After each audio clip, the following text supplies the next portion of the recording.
welcome. Don't forget to like and subscribe. Or, I might show up at your door. I'm just here to share some creepy stories, so sit back and enjoy. Disclaimer: the content presented in the video is purely for entertainment purposes only. The theories and stories discussed in this video are speculative and are not supported by any evidence or proof. Viewer discretion is advised.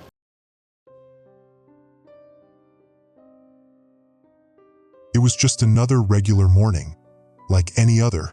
The sun was barely peeking through the blinds, the smell of coffee brewing in the kitchen, and the faint sound of traffic outside. Life was moving on, until the alert came. It wasn't anything I hadn't heard before. An emergency notification, the usual blaring tone, rattling the silence of my apartment. My eyes snapped open, the sound slicing through the half-sleep fog in my brain. I groggily reached for my phone on the nightstand, still tangled in the sheets, trying to make sense of the numbers on the screen. An emergency alert. Great. More of the same old thing. Weather warnings, amber alerts, or the occasional please stay inside because of dangerous animal sightings. But this one felt different. The message was short, precise, and disturbingly calm. Stay out of cars. The threat is in them. Do not approach. Do not engage. My mind stuttered to a halt. What? That was it? What the hell was that supposed to mean? I stared at the message for a long moment, rubbing my eyes and trying to make sense of it. There was no follow-up explanation, no details, just that. Stay out of cars? What was I supposed to do with that? I wasn't alone in my confusion. My roommate, Jake, was already sitting up on the couch, his face lit by the flicker of his phone screen. He looked up, brow furrowed, as if he'd read the same thing. "Did you see this?" he asked, his voice flat but edged with something I couldn't quite place. "Yeah," I muttered. "It's weird, right? Some new government thing? A drill?" Jake ran a hand through his disheveled hair. "Could be, but it feels off. It's like they're warning us, but there's nothing else. No reason why." He stood up and started pacing, always the skeptic. "Could be some weird test, some system they're running, or some kind of glitch," I added, mostly to reassure myself, because that made sense, right? Technology fails all the time. Could be some error, maybe some code that got corrupted. But even as I said it, I knew it didn't sound right. We both sat in silence for a minute, the kind of silence that felt like we were both trying to avoid saying what we were both thinking. There was something off about the tone of the alert. It wasn't just a generic warning. It felt targeted, purposeful. I shook my head. "You know what? Forget it. It's nothing. Probably just another one of those crazy warnings." But even as I said it, there was a flicker of doubt. Maybe it was the way it had appeared on my phone. Maybe it was the urgency, despite the lack of any useful information. I stood up and grabbed my jacket from the back of the chair. "I'm just going to go get some coffee. All this talking about alerts is giving me a headache." Jake hesitated, looking out the window where cars moved up and down the street in their usual rhythm. The world was still turning, everything seemed normal, and yet there was this lingering feeling in the pit of my stomach. The kind you get when something's wrong, but you can't quite put your finger on it. "Yeah, okay," Jake said, his voice unsteady, like he was trying to shake off the unease too. "I'll join you in a bit." I grabbed my keys and stepped out the door, the usual noise of the city hitting me full force. The sounds of car engines humming, people chatting on the sidewalk, the distant thrum of everyday life. But that alert kept buzzing around in my head, refusing to let go. Stay out of cars. The threat is in them. I rolled my eyes, trying to brush it off, but the streets didn't feel the same. There was a strange stillness to the air now, like everything was slightly out of sync. Cars drove by, people went about their business, but I couldn't shake the feeling that I was being watched. I knew it was ridiculous. It was just the alert playing tricks on my mind. I made my way to the coffee shop on the corner, still trying to shake the feeling that something was off. The barista, a guy I recognized, gave me a friendly smile as I walked in. "Usual?" he asked, his voice light and casual. "Yeah," I said, forcing a smile. He got to work, pulling shots of espresso.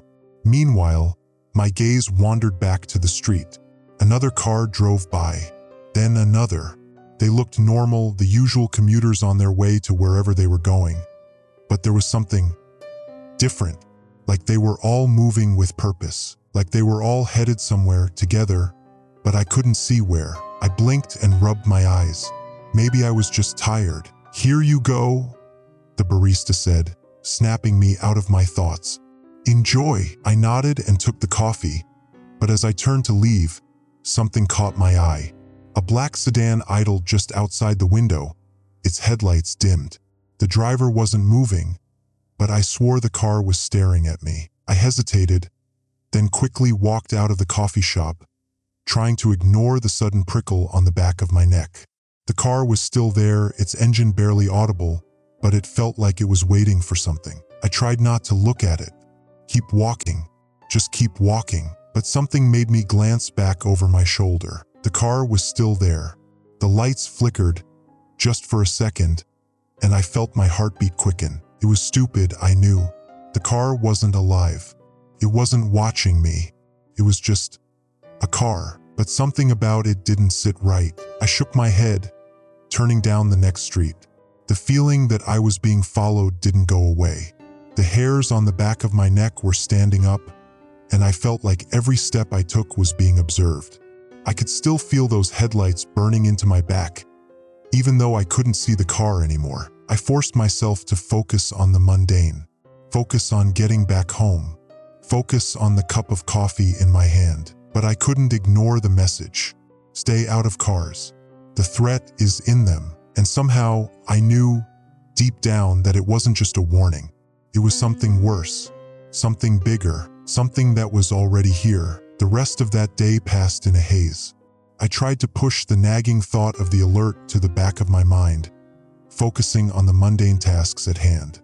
Work was a blur, and I was mostly trying to ignore the looks people gave me when the topic of the emergency alert came up. Some laughed it off, others acted like they hadn't received it at all, but I could feel the strange weight of it hanging over the room. By the time I got home, Jake was still in the living room, staring at his phone, the glow of the screen casting an eerie light on his face.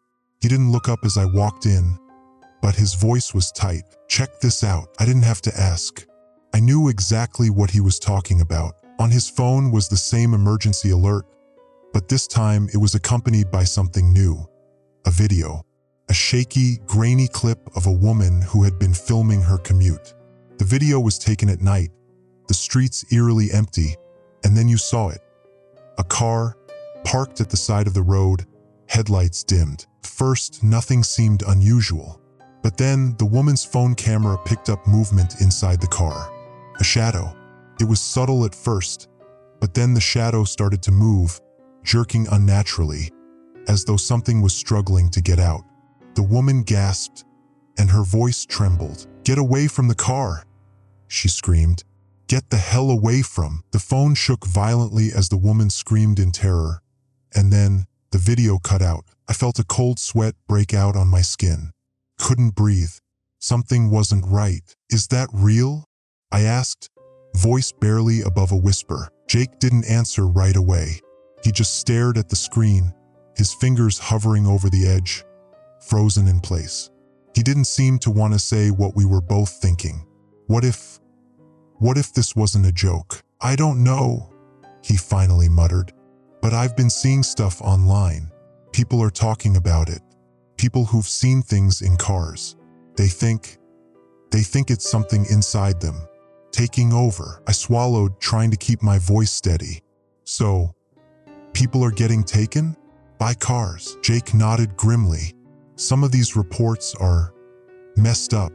People are saying they've seen cars chasing after them, just driving on their own like they're hunting. And then the people disappear. No one's found them." I felt my stomach churn. This was getting out of hand. The warning seemed less like some random government alert and more like a desperate cry for help. And the more I thought about it, the more I realized that I wasn't hearing about these things on the news. They weren't being reported. It was as if the world was pretending everything was normal, but the fear was spreading like wildfire under the surface. We sat in silence for a while, letting the weight of the situation sink in. It wasn't just the cars that were dangerous, it was what was inside them. And that was the part that terrified me. There was something hiding inside these vehicles. Something not of this world. I forced myself to look away from Jake's phone screen. I couldn't keep staring at it. It was making my skin crawl. "We need to be careful," I said, my voice shaky. "What if it's not just the people in the cars? What if they're the ones causing it? What if whatever's inside is making them do this?" Jake looked at me, and I could see the same fear in his eyes that I was feeling.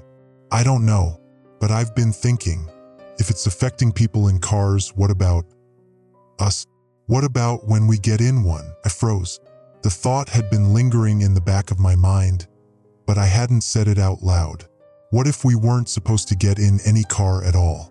What if, just by being inside one, we were already making ourselves targets? "What do you mean?" I asked, but I already knew the answer.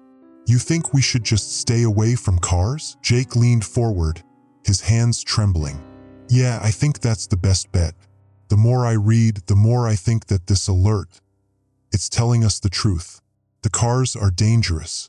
There's something in them, and it's using them to hunt." I felt a chill spread down my spine.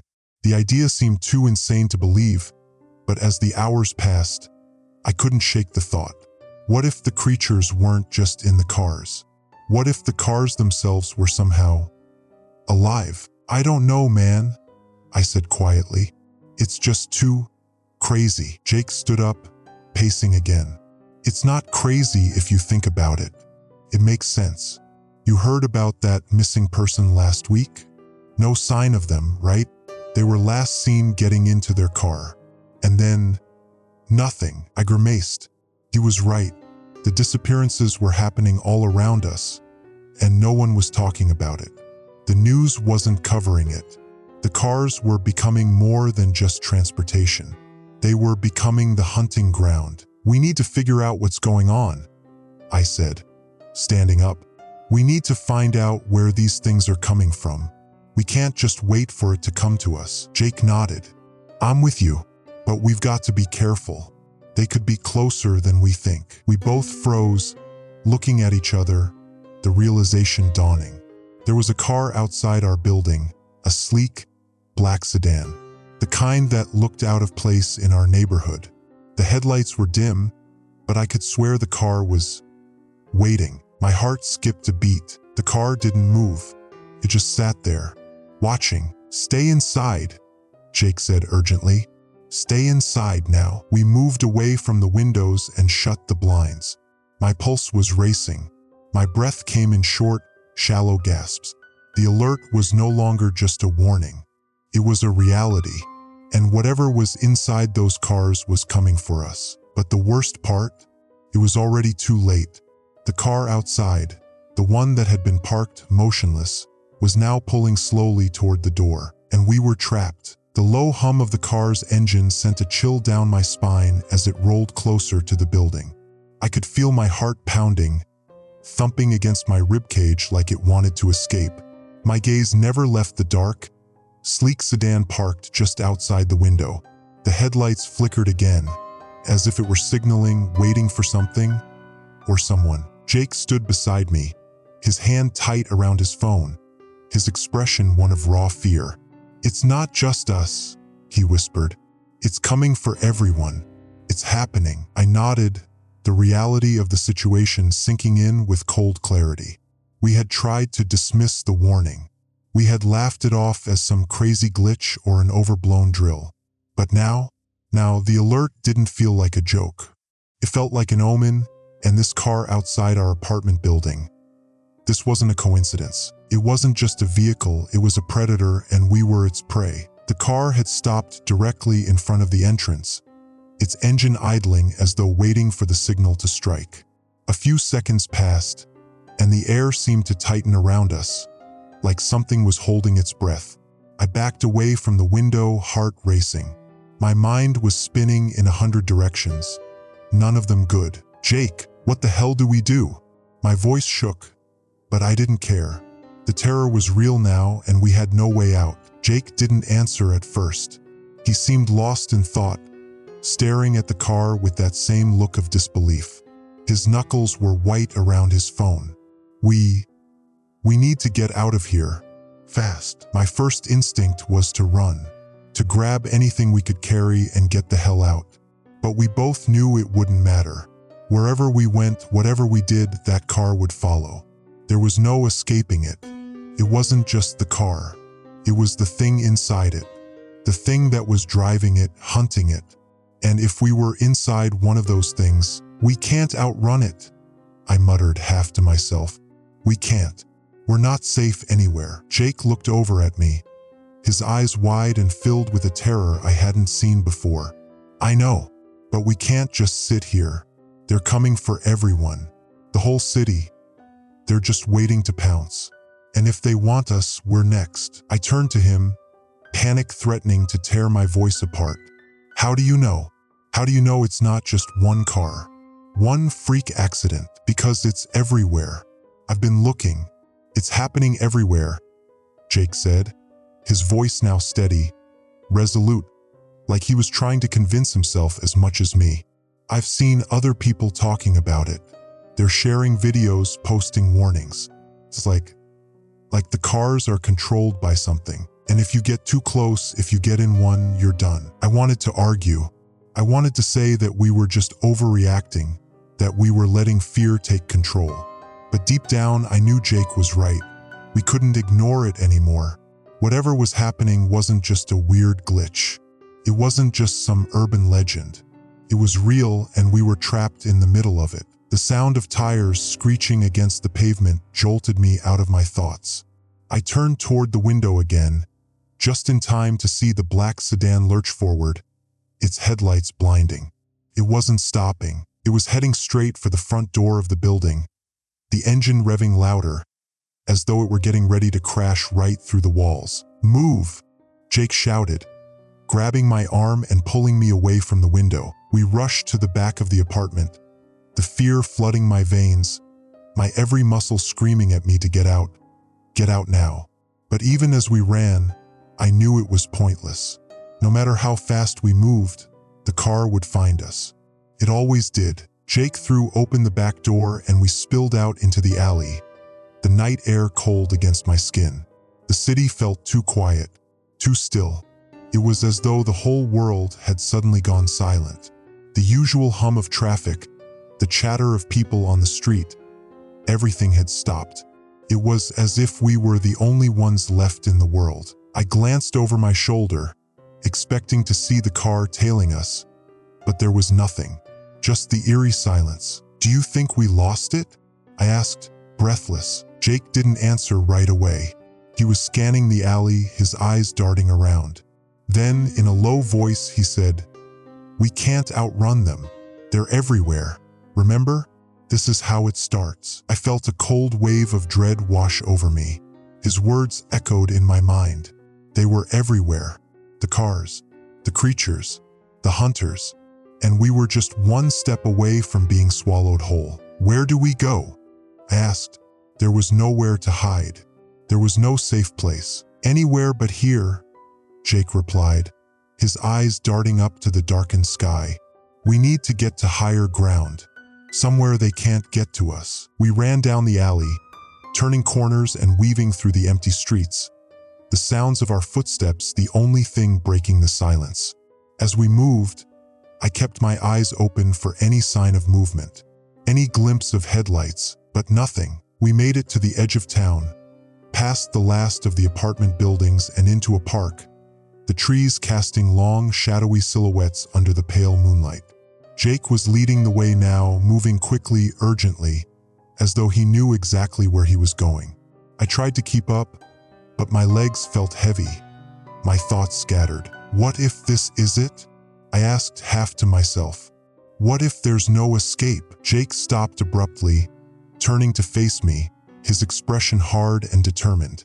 We're not giving up. Not yet. We're getting out of this. We just need to stay ahead of them. I nodded, but deep down, I wasn't sure I believed him. I wasn't sure we could outrun what was chasing us. Then, from the corner of my eye, I saw it. The unmistakable shape of headlights, distant at first, but growing closer by the second. My heart skipped a beat. Jake! I breathed, panic rising again. It's coming. Jake turned just in time to see the car speeding toward us, its engine roaring, its headlights blinding. The black sedan was back, and this time there was no place to hide. We weren't going to outrun it. We weren't going to escape. The chase had begun. The sound of the engine grew louder with each passing second, the roar of it cutting through the stillness of the park like a beast on the hunt. My heart slammed in my chest, and I found myself frozen, unable to tear my eyes away from the headlights that seemed to pierce the darkness. There was no hiding, no escaping. The black sedan was coming for us, and this time, it was closer than I'd ever imagined. Jake, we can't outrun it. I shouted, but my voice was drowned out by the noise of the engine. Jake grabbed my arm, his grip iron tight. We don't need to outrun it. We need to face it head on. Face it? My mind raced, desperately trying to make sense of his words. How do you face something like this? What did we even know about it? The only thing I knew for sure was that this wasn't a normal car. This wasn't a normal situation. This was something worse, something far darker. The headlights grew, blinding in their intensity. The car was almost on top of us now. I could hear the tires screeching against the asphalt, the sound like claws scraping across stone. The black sedan came into full view, its gleaming body sleek and ominous, the headlights cutting a path toward us. It didn't stop. It didn't even hesitate. The car swerved toward us, barreling down the narrow path between the trees. We had no choice, no time to think. We have to move now, Jake yelled, pulling me forward, but it was too late. The car jerked to the side and screeched as it slid directly toward us. Its headlights locked on us like an unblinking eye. The air around us felt thick, heavy, as though the very atmosphere was pressing in. I felt a wave of nausea crash over me, my vision swimming. There was something wrong with that car. Something wrong with everything. The headlights flickered once, twice, before suddenly going dark. A cold silence descended, and for a brief moment, I thought it had left. That maybe, just maybe, it was over. But then, the engine roared to life again, louder this time, as the car sped forward with terrifying speed. But something was different this time. The car wasn't driving like a machine anymore. It wasn't simply a vehicle, it was alive. I could feel it. The change was palpable, like a pulse running through the air. The very ground beneath me seemed to vibrate. The sedan wasn't just chasing us anymore. It was toying with us, circling, waiting for the right moment to strike. I could hear it screeching around us, turning sharply, spinning in tight circles, like it was hunting its prey. I stumbled backward, eyes wide with panic. What the hell is it doing? Jake didn't answer. His face was pale, his eyes fixed on the car. I followed his gaze, and that's when I saw it. The shadow inside the car. It wasn't human, at least not in any way I recognized. The shape inside the windshield was unnaturally long, its form twisting and contorting as if it didn't belong to the car at all. It was moving, but in ways that defied logic, like it was made of something unnatural. The figure inside the car didn't have a face. It was just a silhouette, a dark shape that didn't fit the car's interior. It was an aberration, something that shouldn't exist. The car stopped in front of us, engine idling again. I could feel the sweat dripping down my face, my pulse racing, and the hairs on the back of my neck standing up. My breath came in shallow gasps as the air grew colder. It was as though the creature inside the car was drawing the life out of everything around us. Jake stepped in front of me, his body tense, like he was preparing for a fight, or worse, preparing to face something that couldn't be fought at all. "They're not after us. Not really," Jake muttered, barely audible. "They want to make us like them." I looked at him, confused. What? What are you talking about?" Jake's gaze flicked to the car, his face grim. "It's not just the car. It's what's inside it. It's what's controlling it. It's hunting us, but it's not just for sport. It's trying to turn us into one of them." The words hit me like a physical blow, and for the first time I understood. The thing inside the car wasn't just a driver or a passenger. It was the predator. And it was using the car as a vessel, as a tool to hunt. It was turning people into something else. Something I couldn't even comprehend. The realization twisted inside me, gnawing at my insides. "How do you know that?" I asked, my voice a trembling whisper. "How do you know what it wants?" Jake swallowed, his eyes dark with fear. "Because I've seen it before. The reports, the disappearances, the people who get in the cars. They don't come out the same. They're different. It's like something takes them over. The cars don't just take their bodies, they take their souls too. And once they're inside, there's no escape." I felt my knees go weak, the gravity of his words threatening to crush me. If that was true, if the car was hunting us to make us like them, then it meant we weren't just running for our lives. We were running to keep whatever was inside that car from getting inside us too. Suddenly, the shadow inside the car stirred again. It was moving, twisting, changing. The shape of it seemed to grow larger, more menacing, until I could see something, or rather someone, pressed against the window. A face, a distorted, inhuman face. It wasn't a person, not anymore.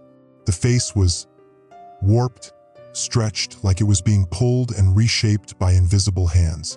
Its eyes were black, empty voids that sucked in the light around it. Its mouth opened in a silent scream, but there was no sound. The figure inside was trapped. And yet, it wasn't. It was alive, and it was watching us. Jake took a step forward, his fists clenched. "We can't let them take us. We can't let them win." The air around us shifted again, like the world was holding its breath. The car's engine revved one final time, the lights flaring to life, and then, without warning, it lunged. The car lunged forward, the screech of its tires deafening as it came at us with terrifying speed. I didn't have time to think, didn't have time to do anything other than react. The headlights were blinding, the car's body gleaming like a predator's tooth. It wasn't just a vehicle anymore. It was a living thing, and we were its prey. "Run!" Jake screamed, pulling me by the arm, yanking me out of the car's path. I didn't need to be told twice. I turned on my heels, heart hammering in my chest as we bolted through the park, pushing past trees and over rocks, my legs aching with every step. The sound of the car's engine roared in my ears, but no matter how fast we ran, it was always there, always gaining. The ground felt uneven beneath my feet, the air thick with a sense of impending doom. Behind me, I could hear the screech of tires as the car swerved around the trees, cutting off our escape. I dared not look back, but I could feel it, feel the relentless presence of that car, moving in the shadows like some malevolent force, closing in on us with every passing moment. "Why isn't it stopping?" I gasped, struggling to keep up with Jake's pace. "Because it can't," Jake said, his voice tense. "It's not just a car anymore. It's something else, something that needs us to become like it." The words felt like a punch to the gut, but I didn't have time to process them. All I could think about was getting away, getting out of the reach of whatever had taken hold of that car. It felt like the world itself was closing in, like we were trapped in a nightmare with no way out. We reached the edge of the park, where the pavement met the dark, empty streets. I dared a glance behind me, just as the car's headlights blazed through the trees, casting long, grotesque shadows. It was coming for us, and there was nowhere left to run. I could hear the engine growling now, a deep, guttural sound that echoed in the night like a hungry beast. The car wasn't just chasing us, it was hunting us, and every step we took seemed to draw it closer, as if the thing inside the car could sense our fear could track us through the very air. "What do we do, Jake?" I cried out, panic rising in my chest. Jake didn't answer right away. His eyes were wide with terror, but there was something else in them. Something I hadn't seen before. Determination. A flicker of hope in the midst of despair. "We fight back," he said, his voice low and steady. "It's the only choice we have left." I stopped dead in my tracks, my chest heaving as I stared at him in disbelief. Fight back? How the hell do we fight back against something like that? "It's a car, Jake. It's not even human." Jake's expression hardened. "It might not be human, but it's still alive in a way. And it's not just the car. It's what's inside it. We have to stop it from getting any closer." Before I could respond, I heard the unmistakable sound of the car revving its engine. And then, before I could even process it, a shadow appeared at the end of the street. The car was right there, barreling down on us with terrifying speed. There was no time to think, no time to plan. Jake pulled something from his jacket, a small, heavy object, and held it up for me to see. It was a flashlight, a big one, the kind you'd use for camping or searching the dark corners of a basement. "What the hell is that going to do?" I asked, feeling the fear gnawing at my gut. "Light," Jake said, his voice grim. "Light disrupts the thing inside. It's weak against it." I blinked, trying to process his words. "Light? Are you serious?" He nodded quickly, never taking his eyes off the approaching car. "It's not the car. It's what's controlling it. It's weak against light. We need to get close enough to use it." I didn't know if I believed him, but I had no choice. We had no choice. There was no way out. We either fought back or became part of whatever nightmare this thing was dragging us into. The car was getting closer now, and the air felt colder, like it was being sucked in by some unseen force. The engine growled louder, like an animal in pain, its headlights casting a blinding glow that swallowed up everything in its path. "Get ready," Jake said, his grip tightening around the flashlight. The car screeched to a halt just in front of us, its tires kicking up a cloud of dust. I could feel the heat from the engine radiating off of it, and I knew that we were moments away from being dragged into whatever hell this car came from. The silhouette inside the windshield shifted again. It was like a shadow, a creature that didn't belong in the real world. Its form was stretching, warping, twisting in ways that made my stomach churn. I could see its eyes now, those empty, soulless eyes, staring straight through the windshield at us. It was a thing that had no right to exist. Jake took a deep breath, then lifted the flashlight high. The beam of light cut through the darkness like a blade, slicing into the creature's form. The car's engine stalled for a moment, a high-pitched wail of distress coming from the vehicle. The shape inside the car seemed to writhe, recoiling from the light like it was burning. "Keep the light on it," Jake yelled. I didn't need any more encouragement. I focused all my attention on the flashlight, keeping it trained on the figure inside the car. The creature inside seemed to shrink, its form flickering, shifting. For a moment, it looked almost human, but the distortion of its face made it clear it was anything but. The car shook, rattled, and the creature inside shrieked. No sound, just a vibration in the air. The ground beneath us trembled as the car's wheels spun, trying to gain traction, but it couldn't move. It was stuck, but I knew this wasn't over. This was only the beginning. "We need to move now," Jake shouted, pulling me back. I hesitated, the realization hitting me like a punch in the stomach. We hadn't stopped it. We just slowed it down, and I could feel deep down that the creature wasn't done with us yet. We didn't need to be told twice. The moment the creature inside the car shrieked, that unnerving, soundless wail that sent a shiver through my bones, Jake yanked me away. My heart was pounding in my chest, the adrenaline coursing through my veins, but no matter how fast we ran, I could still feel its presence. It was there, watching us, waiting for the right moment to strike. We darted down the street, the headlights still flickering in the rearview mirror like the eyes of some great predator. The car had stalled, but I knew it wasn't permanent. It was only temporary, like a cat playing with its food before the kill. I could feel it. The hunt wasn't over. It was just beginning. "Jake!" I gasped, my breath ragged. "Where are we even going? We can't outrun it." "We don't need to outrun it," Jake replied, his voice grim. "We need to outsmart it." I shot him a look, disbelief flooding my chest. Outsmart it? How the hell are we supposed to do that? Jake didn't answer immediately. His eyes were darting around, scanning our surroundings like a hawk searching for its prey. "There's an old church nearby, a few blocks down. It might have something to help us fight back." I nodded, the urgency in his voice pushing me forward. Every second counted.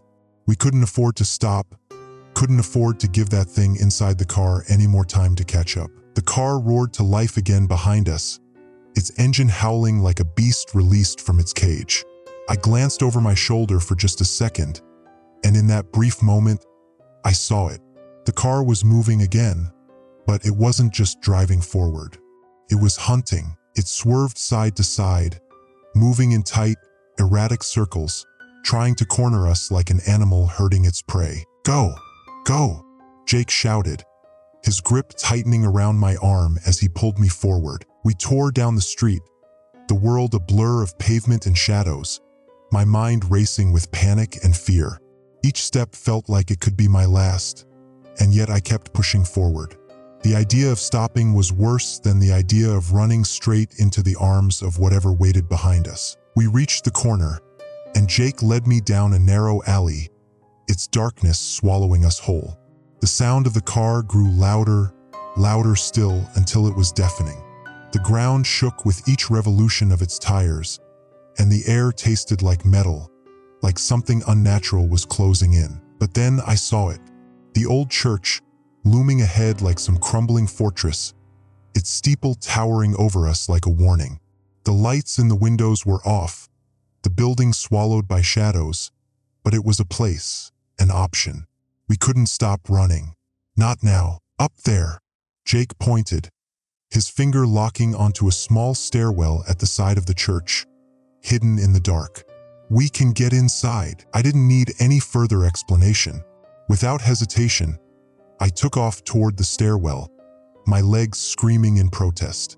We were so close, but the car wasn't far behind. As I reached the base of the stairs, I heard the car's engine roar again, the sound crashing over us like thunder. The headlights flashed, blinding in their intensity, and I knew that it was close enough to strike. A sharp turn, a flicker of light, and then the car shot forward, its tires screeching as it slammed into the base of the stairwell. Crash. The force of the impact sent me flying. I hit the concrete, my body slamming into the ground with brutal force. The air was knocked from my lungs, and for a moment, I thought I was done. I tried to breathe, to move, but my body refused to cooperate. Everything felt like it was in slow motion. The car, the screeching, the light flickering as the thing inside it howled again. "Get up!" Jake's voice was a distant echo, but it was enough to make me snap out of my daze. I scrambled to my feet, blood rushing to my head as I fought the vertigo. The car was there right on top of us. The headlights burned through the alley, casting an eerie glow that seemed to twist reality itself. The air around me felt thick, saturated with a malevolent energy, and the hairs on the back of my neck stood on end. Jake grabbed my hand, his fingers digging into my skin. Inside. Now, with all the strength I could muster, I stumbled up the stairs, barely staying on my feet. Jake pushed open the door to the church, and we slammed inside just as the car revved again, its engine screaming in frustration as it slammed into the building's foundation. The door clanged shut behind us, and for a split second, everything went silent. I let out a breath I didn't realize I'd been holding. We were inside, but as I turned to look around, something felt off. The church was ancient, its walls lined with old, decaying pews and crumbling stained glass windows. The air inside was thick with dust, the faint smell of mildew and rot creeping into my nose. But that wasn't what unsettled me. It was the silence, the way the whole place felt wrong, like it wasn't just a church, like it was something else, something older, something that had been waiting, watching. Jake looked around, his eyes narrowing. We need to find something to defend ourselves. There has to be something here, some kind of weapon or tool. I nodded, trying to focus, but every nerve in my body was screaming.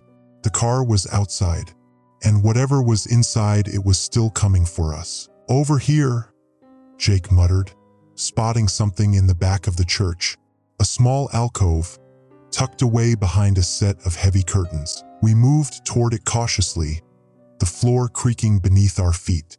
As we drew closer, I saw it. A set of old, rusty tools.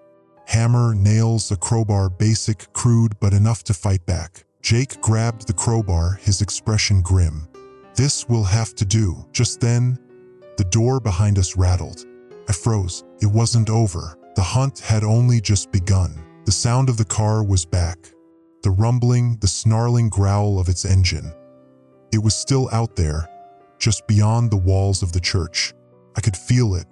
The weight of its presence pressed down on me like a suffocating force, crawling into my chest, making it hard to breathe. But there was no time for fear now. Not anymore. We need to barricade the door, Jake said, his voice low and focused, the crowbar gripped tightly in his hands. That's the only chance we've got. I didn't argue. I nodded, my hands shaking as I grabbed the nearby pews. Together, we dragged them to the door, pushing them up against it as tightly as we could. The wood was heavy, but adrenaline gave me strength. My muscles burned, my breath coming in sharp, ragged gasps, but I kept pushing. As we worked, I couldn't help but glance toward the back of the church, where the small alcove still sat, shadows thick and dark. There was something about it, something that felt wrong. The air there felt colder, thicker, like the church itself was holding its breath. Once the door was barricaded, Jake turned to face me, his eyes narrowed in concentration. We stay here. We wait. Wait, I asked, my voice cracking. What do you mean, wait? That thing is out there, and it's not stopping. We need to do something. Jake didn't respond right away.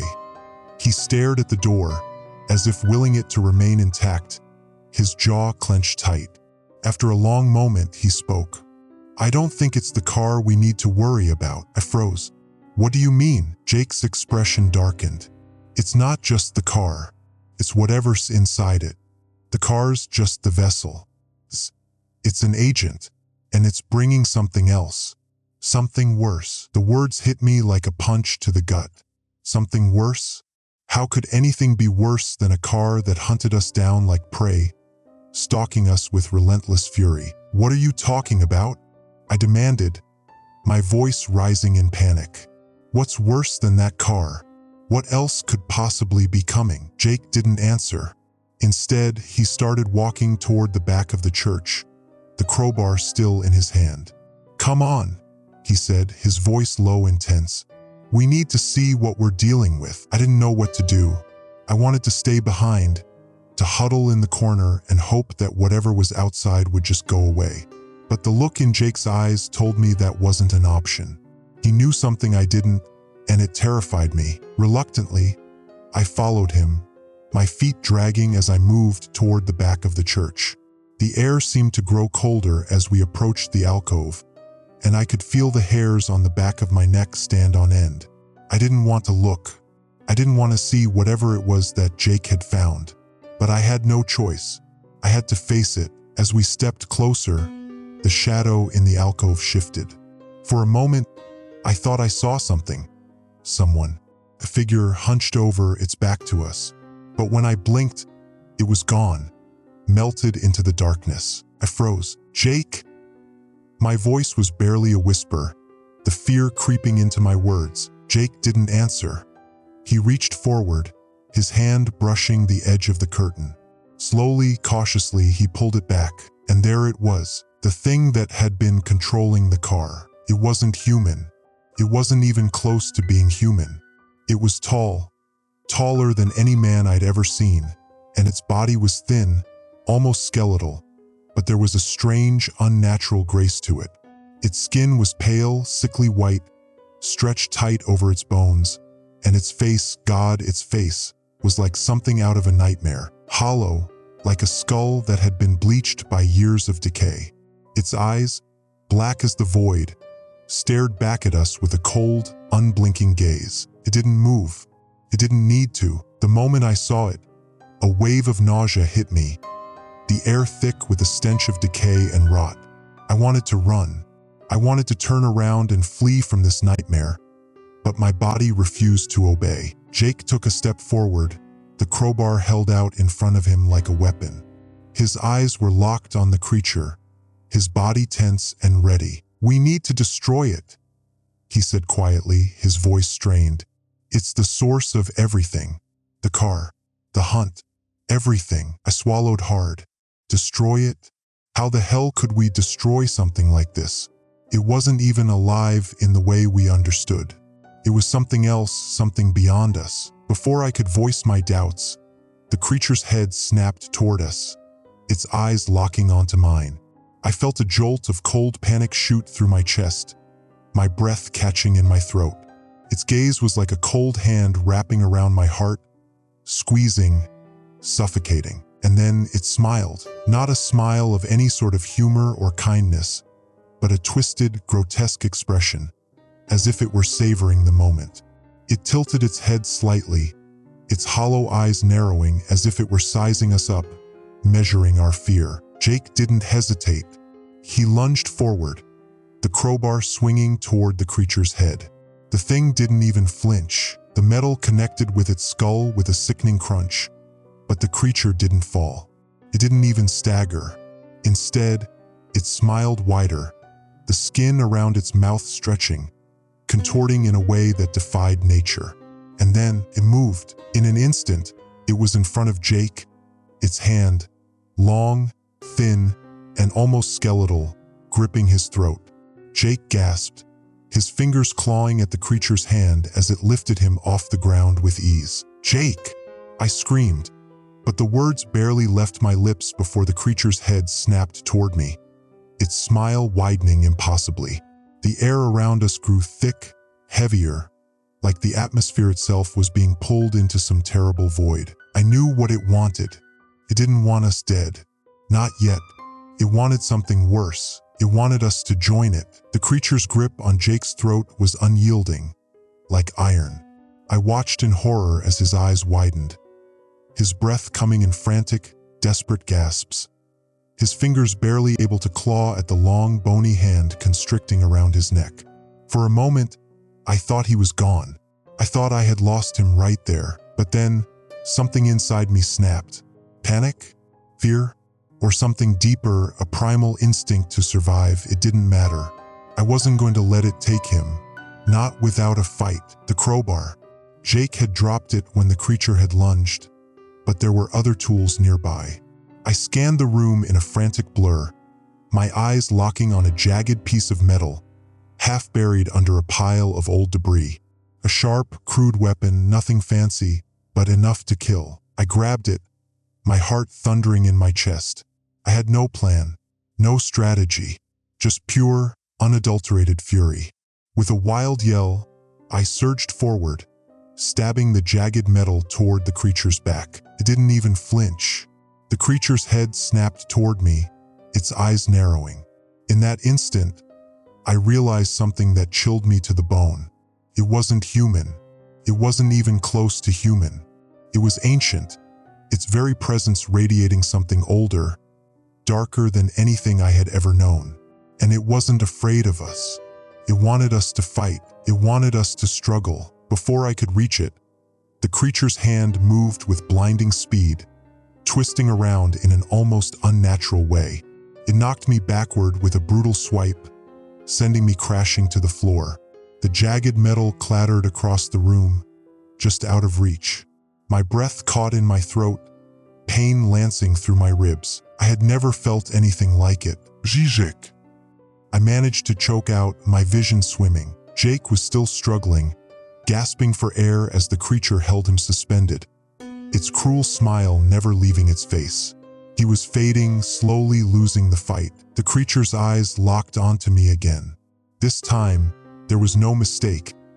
It was looking at me, studying me, as if it knew everything about me, my fears, my desires, my very soul. I could feel the weight of its gaze, its hunger. It wasn't just after us, it was playing with us. And then I understood. It wasn't about survival anymore. The creature didn't care about killing us. No, it was playing a game, one it had played countless times before. It wanted us to choose.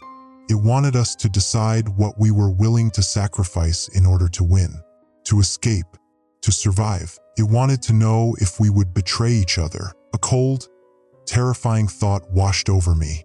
The creature was feeding off our fear, our desperation. And that fear was growing by the second. It didn't want us to just run. It wanted us to break. It wanted to watch us choose who would live and who would die. Suddenly, I knew what I had to do. The air seemed to grow colder as I pushed myself up from the floor, my muscles screaming in protest. I ignored the pain. I had no choice. There was no time to waste. I turned toward the altar, toward the darkened space beyond it. My eyes scanned the room quickly, and there was the answer. The ancient, rusted bell that hung in the rafters. If I could just reach it, if I could just ring it, I didn't have time to think. I moved toward it, my legs unsteady beneath me. The creature's presence was suffocating, but I couldn't stop. I couldn't hesitate.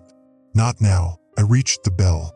My hand closed around the cold, metal rope, and I yanked hard, the bell ringing with an ear-splitting clang. The sound echoed through the church, reverberating in the walls, in my bones. I didn't care if it alerted the creature. I didn't care about anything anymore except Jake. I had to get him out. We had to escape. But the bell's sound seemed to do something unexpected.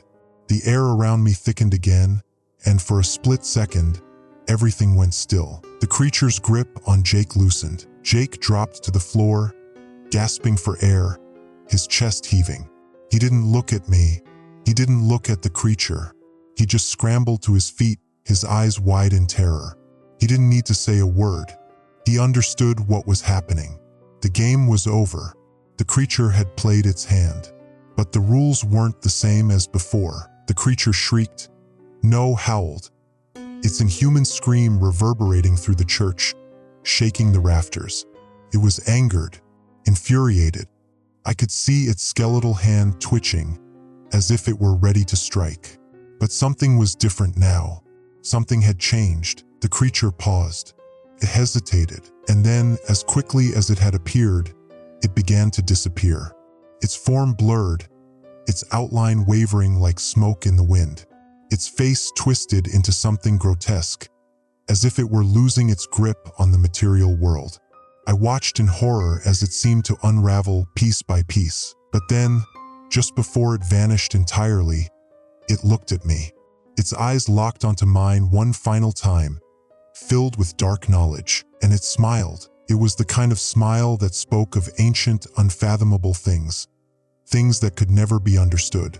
It was the smile of something that had lived far too long, seen too much, and wanted nothing more than to leave a mark on the world. And then, with a final, piercing shriek, it was gone. The silence that followed was deafening. I stood frozen, the weight of the moment pressing down on me like a physical force. Jake and I were alive, for now, but I couldn't shake the feeling that this wasn't over. That whatever that creature was, wherever it had come from, it was still out there, waiting, watching. We had survived, but we had only just begun to understand the horrors that lay in wait. And as I looked at Jake, our eyes meeting for the first time since the creature had attacked, I knew one thing for certain. It wasn't over. Not by a long shot.